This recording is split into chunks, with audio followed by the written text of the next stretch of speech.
interrupt this program for, anyone? Cookies, she says.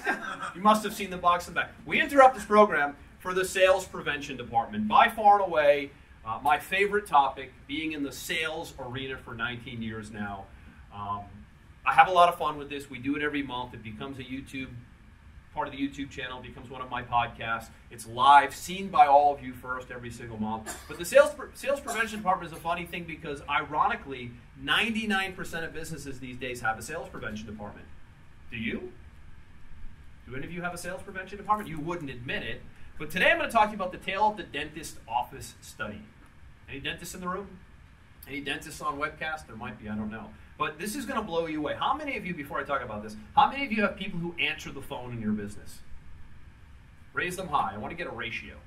So you have an office, or you have lawyers, I know professional practice owners, accountants. Somebody calls in, the phone gets answered. Nowadays, with a lot of people who are somewhat virtual, it doesn't happen as much. But professional practices, brick and mortar businesses, the phone rings, and that usually is the first impression in a business. So I'm going to share with you a study on 31,191 expert test calls over a period of time that were made to a dentist office. Okay? This is a huge case study on what happens when an individual calls a dentist office for the first time. So here is statistic number one. Only 60% answered live during normal business hours. 4 of the 10 were voicemails, 30 went, and the others were 30 plus rings. Here's number 2. Only 3% of the staff could answer commonly asked questions. 3%. Isn't that amazing? Only 4% even asked for the caller's name. 4%. Only 2% made any attempt to close a caller on an appointment. 624 out of 31,000 plus people were even asked to come in for an appointment. Is this surprising? Very, right? And only 1% made any attempt to capture callers' contact information for follow-up. Can you believe this? So this was a study done. Now, ironically, the dentist, the business owner, probably invested good money to get a prospect to call the office. Would you agree? That's what they do. They spend their money to get their phone to ring. Right? Most times we don't go to a website and sign in. We go to a dentist office we call a dentist office to make an appointment. So the business owner in most cases probably doesn't even know what's going on. So if you have people answering the phone in your business, if you have the phone used in any way in your business, you got to make sure you know what's happening right there, because the biggest sales prevention breakdown today is etiquette on the phone and having people actually know what to do when they call the office. It's amazing today. Now, a lot of you know my story. I came up in the investment banking business in no, I'm not going to say it. I know what you were thinking, right? What did I say last month? 19, none of your business, right?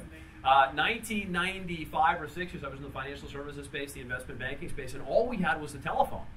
There was no other media. There was no internet. I think there was a little bit of email getting started. They had that AOL Instant Messenger thing, which was like the greatest invention in the world, right? So we came up with the phone. All I knew at that time was telephone, communication skills, learning how to communicate, learning how to prospect, learning how to actually sell on the phone. And it was the greatest training that I ever got in the world, because the telephone can become such a valuable asset for you today. But because of technology, we don't even use the phone today as much as we should. But this is one of the greatest opportunities for you as a small business owner, is getting the telephone integrated in your business to work the right way. However, you have to be consciously aware of the breakdowns that take place when your phone rings at your office. If you can fix this problem, you can do wonders in bringing more people in the door and getting more people in your seats, more people as clients, more people as customers or prospects. So the question is, are you guilty of not doing enough before and after the sale?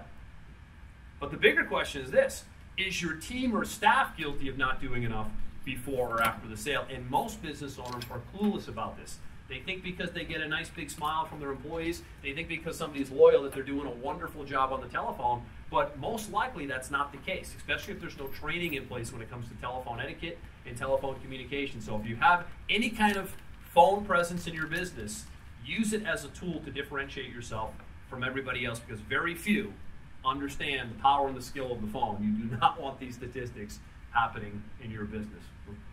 Okay, so that concludes this month's edition of the Sales Prevention Department.